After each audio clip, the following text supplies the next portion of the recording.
అభివృద్ధి కార్యక్రమాల్లో బిజీగా ఉన్నారు రాష్ట్ర మంత్రులు. ఆదిలాబాద్, మెదక్, ఖమ్మం, నిజామాబాద్లో పర్యటించిన మంత్రులు అభివృద్ధి పనులకు శంకుస్థాపన చేశారు.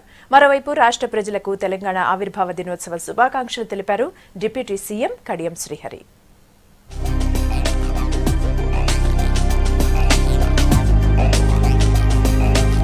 జిల్లా టూర్లో భాగంగా రాష్ట్ర మంత్రులు బిజీగా గడిపారు.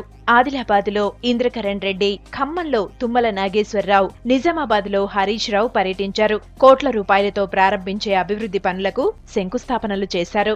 చెరువుల్లో జరుగుతున్న మిషన్ కాకతీయ పనులను పరిశీలించారు మంత్రులు.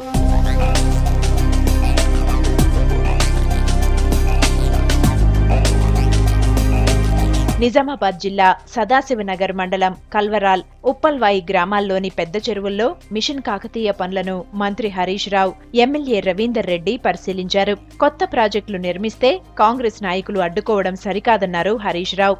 ఇంతకాలం కాంగ్రెస్ ప్రభుత్వం 10 ఏళ్లు అధికారంలో ఉంటే వాళ్ళు 10 ఏళ్లలో ఇవ్వనటువంటి నీళ్లను ఈ ఒక్క సంవత్సరమే టీఆర్ఎస్ ప్రభుత్వం ఇవ్వబోతా ఉంది. అయితే దురదృష్టం ఏంటంటే కాంగ్రెస్ నాయకులు ఇవాళ ప్రజలను రెచ్చగొట్టడం ద్వారా భూసేకరణ జరగకుండా ఇరిగేషన్ ప్రాజెక్టులు అడ్డుకోవాలని చూస్తా ఉన్నారు. ఇవాళ కాంగ్రెస్ నాయకులు గాని, తెలుగుదేశం నాయకులు గాని ఇవాళ భూసేకరణ అడ్డుకుంటున్నటువంటి వాళ్ళను తరిమి కొట్టాలే, వాళ్ళ మాటలు నమ్మొద్దని కూడా నేను ప్రజలకు విజ్ఞప్తి చేస్తా ఉన్నా. ఖమ్మం జిల్లా సత్తుపల్లి నియోజకవర్గంలో పర్యటించారు మంత్రి తుమ్మల నాగేశ్వరరావు. తుంబూరులో 3,50,00,000 రూపాయల పనులకు ఆయన శంకుస్థాపన చేశారు.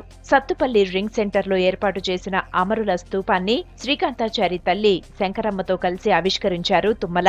శాశ్వత కరువు నివారణ కోసం కృష్ణా గోదావరి జలాల్ని తెలంగాణ బీడు భూములకు మరలించడం, తెలంగాణలో ఉన్న ప్రతి తల్లి ఇంటికి మంచినీళ్ళు తీసుకురావాలని, అదేవిధంగా ప్రతి పల్లికి రహదారిని ఇవ్వాలని, నిరంతరం విద్యుత్ శక్తిని ఇవ్వాలని, తెలంగాణ యువతకు ఉపాధి కల్పించాలని అనేక పథకాలను ఇప్పటికే ప్రారంభించడం, విజయవంతంగా అమలు చేయటం.